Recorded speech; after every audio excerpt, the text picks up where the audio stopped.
Ask मुफ्ती तारिक मसूद। क़ुरबानी किस पर वाजिब होती है? क़ुरबानी के निसाब की तफसील। ईद उल अज़हा की क़ुरबानी के निसाब की तफसील बता दें। क्या माल पर साल का गुज़रना लाजिम है? असलम गुल एबट अब्बास से। नहीं जी, क़ुरबानी पर माल पर साल गुज़रना वाजिब नहीं है क़ुरबानी के लिए। क़ुरबानी के लिए ये है कि 4 दिन आपके पास तीन दिन आपके पास, जो क़ुरबानी के 3 दिन है ना, इनमें आपके पास माल मौजूद हो। एक 10 ज़िलहिज्जा को सुबह सादिक, 11 ज़िलहिज्जा, 12 और 12 से, क्योंकि क़ुरबानी के 3 दिन हैं, तो इन 3 दिनों में किसी के पास कोई भी साहिब निसाब होगा तो उस पर क़ुरबानी वाजिब है। इससे पहले अगर पैसे खर्च हो गए तो वाजिब नहीं है। साहिब निसाब किसे कहते हैं? ज़कात का निसाब तो 4 चीज़ें, सोना, चांदी, नकदी और माल तिजारत। और क़ुरबानी का जो निसाब है वो 5 चीज़ें हैं। 5 चीज़ें या उनका यानी 5 चीज़ों का मजमुआ, या कोई 4 या कोई 3 या एक ही चीज़ अगर 52.5 तोला चांदी की कीमत के बराबर होगी तो क़ुरबानी वाजिब होगी। वो 5 चीज़ें क्या हैं? सोना, चांदी, कैश रकम, तिजारती माल। तिजारती माल उसे कहते हैं जो बेचने के लिए ख़रीदा हो आपने। और 5वीं चीज़ है ज़रूरत से ज़ायद सामान। ज़रूरत से ज़ायद सामान वो होता है जो पूरे साल भी इस्तेमाल ना हो। जैसे आपका कोई खाली प्लॉट पड़ा हुआ है, ना आपने रेंट पे दिया हुआ है, ना वो खेती बाड़ी के काम आ रहा है, वैसे ही पड़ा हुआ है एक प्लॉट, और पूरे साल इस्तेमाल नहीं होता बल्कि ये तो पूरे साल के क़ुरबानी के 3 दिनों में भी आपके पास अगर मौजूद होगा तो आप पर क़ुरबानी वाजिब होगी, क्योंकि इस्तेमाल भी नहीं आ रहा। बाकी जो आम घरेलू इस्तेमाल की चीज़ें हैं उन पर ये ज़रूरी है कि पूरे साल इस्तेमाल ना आती हों। जैसे बाद लोग डिनर सेट महंगे महंगे रखे हुए हैं शोरूम में, शोरूम कह रहा हूँ, शोकेस में डिनर सेट रखे हुए होते हैं, पूरे साल इस्तेमाल नहीं होते। वो अगर महंगे हैं तो वो भी ज़रूरत से ज़ायद में दाखिल हैं। तो ये 5 चीज़ें या 4 चीज़ें या 3 या 2 या एक चीज़ किसी के पास इन 3 दिनों में, बकरीद के 3 दिनों में किसी के पास 52.5 तोला चांदी के बराबर हों, जो तकरीबन मेरा ख्याल है 65-70 हज़ार रुपये आजकल उसकी कीमत बनती है, तो ऐसे शख्स पर फिर क़ुरबानी वाजिब है।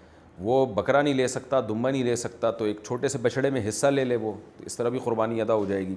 और मर्द पर अलग वाजिब है, औरत पर अलग वाजिब है। ये जो कहा जाता है कि ख़ानदान के एक फ़र्द की तरफ से सबकी तरफ से काफ़ी हो जाती है, ये इमाम अबू हनीफ़ा की राय नहीं है, ये फ़िक़्ह हम्बली की ये राय है जो सऊदी अरब के उलमा की। लेकिन इमाम हनीफ़ा की राय ये कि जो भी साहिब निसाब होगा उस पर क़ुरबानी वाजिब होगी, और ये राय दलील के लिहाज से बहुत मजबूत है। रसूलुल्लाह सल्लल्लाहु अलैहि वसल्लम ने फरमाया, मन वजद सिअतन लिअन युज़ही फ़लम युज़ही फ़ला यक़रबन्न मुसल्लाना। जिसके पास क़ुरबानी की गुंजाइश थी और उसने क़ुरबानी नहीं की, वो हमारी ईदगाह में ना आए। तो नबी ने कोई मर्द और औरत का या घर के सरबरा और मातहतों का कोई फ़र्क नहीं किया। और वैसे भी इबादत में एक इबादत दूसरे की तरफ से काफ़ी नहीं होती, तो ये कैसे मुमकिन है कि शोहर की क़ुरबानी बीवी की तरफ से, बीवी की शोहर की तरफ से, ये कैसे मुमकिन है कि वो काफ़ी हो जाए? क्योंकि इबादत तो हर एक पर वाजिब होती है। इस पर मैं मज़ीद तफसील से इंशाअल्लाह बयान रिकॉर्ड करवाऊँगा।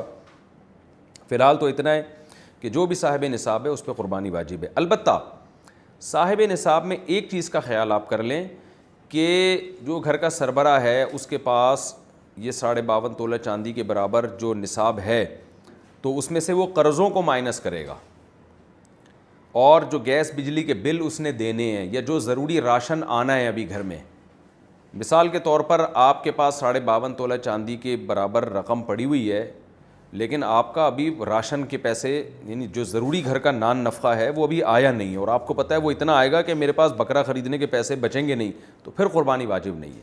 तो ज़रूरी नान नफ़ा, गैस बिजली के बिल, जो ज़रूरी ख़र्चे हैं, ये मोटे मोटे जो बुनियादी इंसान की आजकल ज़रूरत बन चुकी हैं, इनको माइनस करके जो रकम बचेगी उस पर फिर आप पर क़ुरबानी वाजिब है। लोग कहते हैं आजकल 50 हज़ार के भी बकरे आ रहे होते हैं, तो आपको किसने कहा कि आप इतनी महंगी करें? जो आपकी हैसियत है उस हिसाब से आप एक बछड़े में हिस्सा ले लें तो भी क़ुरबानी अदा इंशाअल्लाह हो जाएगी। और वैसे भी जब आपको पता है साल में एक दफ़ा ये आता है, यानी क़ुरबानी का हुक्म, तो पूरे साल कुछ तो पैसे जमा करके रखें ना। वैसे भी तो छोटी छोटी चीज़ों के लिए इतने पैसे जमा करते हैं, तो क़ुरबानी तो इतनी अहम चीज़ है। नबी सल्लल्लाहु अलैहि वसल्लम ने फरमाया, हर बाल के बदले में अल्लाह नेकी अता फरमाते हैं। तो ख़वातीन को भी चाहिए बढ़ चढ़ के इसमें हिस्सा लिया करें। ज़ेवर रखा होता है औरतों के पास, वो कहती हम कहाँ से क़ुरबानी करें? तो भाई आप पूरे साल पैसे थोड़े बहुत जमा करके रखा करें ताकि ये फ़रीज़ा अदा हो सके। और अगर उनकी तरफ से, उनकी इजाज़त से शौहर कर दे तो नूरुल अला नूर। इतना अच्छा मियाँ अगर मार्केट में आपका मियाँ इतना अच्छा है तो बहुत अच्छी बात है, लेकिन आजकल मार्केट में थोड़े से शॉर्ट हो गए इस तरह के मियाँ। आस्क मुफ्ती तारिक मसूद।